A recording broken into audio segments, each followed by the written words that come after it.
మీరు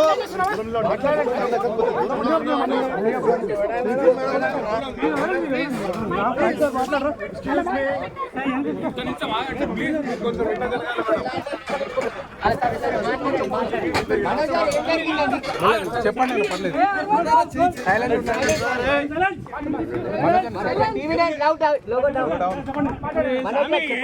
చెప్పండి లేదు పర్లేదు చెప్పండి మనకు ప్లీజ్ కొంచెం సైలెంట్. నేను ఆస్తి కోసం ఈ పోరాటం చేయట్లేదు, ఎందుకంటే ఈ పోరాటం కూడా కాదు, పిల్లల సేఫ్టీకి సంబంధించి. ఇది నాతో ఒక మగాడిగా నాతో డైరెక్ట్గా వచ్చి నాతో ఏం చేసినా నా భార్య వీరు ఇంక్లూడ్ చేయడం, నన్ను ఇంక్లూడ్ చేయడానికి, నా 7 నెలల పాపని ఇంక్లూడ్ చేయడం, నా బిడ్డలు ఇంట్లో ఉండగానే అలా బిహేవ్ చేయడం కాదు. ఈరోజు పోలీస్ దగ్గరికి నేను వెళ్ళి ప్రొటెక్షన్ అడిగాను.